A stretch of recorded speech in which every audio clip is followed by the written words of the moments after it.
Which yet survive stamped on these lifeless things, the hand that mocked them and the heart that fed. And on the pedestal these words appear: My name is Ozymandias, King of Kings. Look upon my works, ye mighty in despair. Nothing beside remains round that decay, of that colossal wreck boundless and bare. The lone and level sands stretch far away. Shelley's poem describes an Egyptian king whose great works have turned to yet more sand in the desert. And it's a profound statement on the arrogance of kings and the fate of all empires. But it's always made me think of when the Athenian mercenary Xenophon, whilst campaigning in modern Iraq, came across his own version of the inscription of Ozymandias. He came across a huge ruin in the sands, and the story of what it was or what happened to it was unknown to either the Greeks or the local people. Only that whatever had been there wasn't anymore. What Xenophon didn't know, but modern historians now largely think to be the case, was that he had stumbled upon the ruins of what only 2 centuries prior had been what was probably the largest city on earth.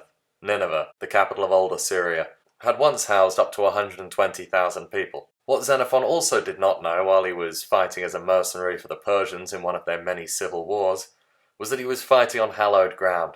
Where he now took his place helping decide the course of history, many others had stood, deciding what course the Near East would take. In 669 BC, nobody living in this city expected that their ruin was a mere generation away.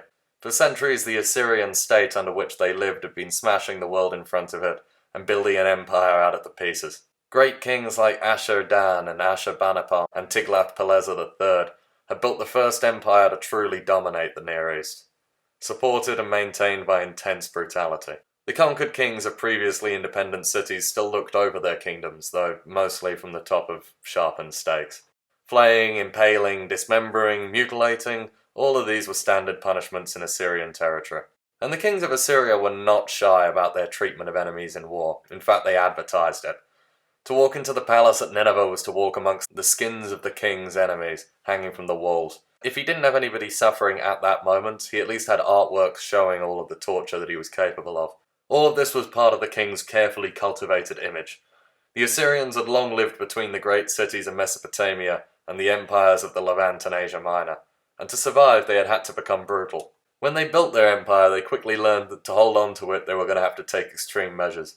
On top of torture and executions, they relied on mass deportations to keep people in line. One of their kings even claimed to have transported 27,000 of the biblical Israelites. This not only broke up national identities by splitting people up, but it also meant that the empire ran very efficiently.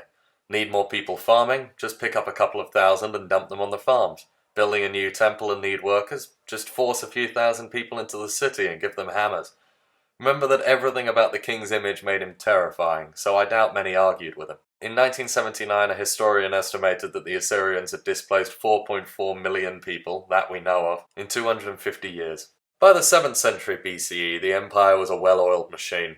The area had been divided into small regions, ruled by governors loyal to the king. The regions were intentionally tiny so that no single governor held enough power on his own to overthrow a monarch. All of them were connected to each other by royal roads, making travel and communication in the area unprecedentedly fast. Aramaic had become a widely enough spoken language at this point that the multi-ethnic and diverse empire had a sort of unifying language, and a writing system that not only helped with administration but also leaves us plenty of written evidence about the time. They could also rely on their religion. In a might-makes-right world, gods were often locally based and feuding. It was obvious from their success and power that the Assyrians had divine help. The great Assyrian god Ashur, for which their old capital city and entire people are named, showed his favour through conquest. They inscribed the name of their god on conquered cities and pumped out propaganda claiming that local deities of these places had abandoned their worshippers. With the largest empire ever to exist at his feet, King Ashurbanipal must have felt as confident and proud as Ozymandias did in 669 BCE. After all, his empire was larger, richer, and more stable than ever. Little did he know that over the next half-century his empire would peak before declining quickly and then entirely. The threats that would destroy Assyria were becoming more and more powerful and more dangerous throughout Ashurbanipal's reign. But the great king didn't concern himself about that.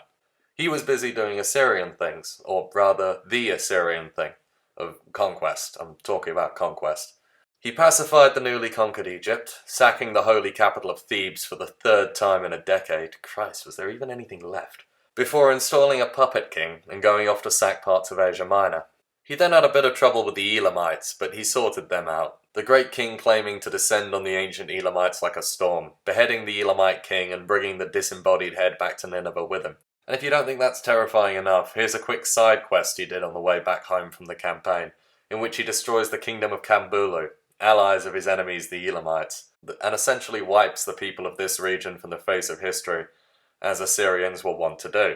When he wasn't campaigning, Ashurbanipal was busy building the first systemized library in history. By doing this, he preserved for us forever the Epic of Gilgamesh and the Babylonian creation myth. The building of the library was a project that held a special place in the heart of the king, and he inscribed upon it, "I, Ashurbanipal, king of the universe, on whom the gods have bestowed intelligence, who has acquired penetrating acumen for the most recondite details of scholarly erudition, none of my predecessors having any comprehension in such matters. I have placed these tablets for the future in the library at Nineveh, for my life and for the well-being of my soul, to sustain the foundations of my royal name." Apparently Ashurbanipal was familiar with words like erudition and recondite, but not familiar with the concept of separating sentences with a full stop. When he died in 631 BCE, he left a legacy great enough that he's remembered even today as the guy from that famous lion hunt in the British Museum, and to some as a character on Civ. His actual legacy would be even less impressive. Within 2 decades of his death, his empire had fallen to the threats that he had failed to see in his lifetime. Although Assyria seemed to be expanding, it was in fact being threatened by all new arrivals. The Medes and Persians, tribes of former nomads, had driven their cattle south from the Central Asian plain to the Zagros Mountains. At first this helped Ashurbanipal. The Medes and Persians began eroding the power of the ancient Elamites, who had originally occupied the area, and as Assyria was at war with the Elamites, the Medes made valuable allies. The northern state of Urartu seemed at first glance to be the obvious threat. It was not large enough to overthrow the Assyrians, but it was too large for the king to conquer once and for all. The ascendancy of the Urartu was part of a worrying trend in the north of the empire.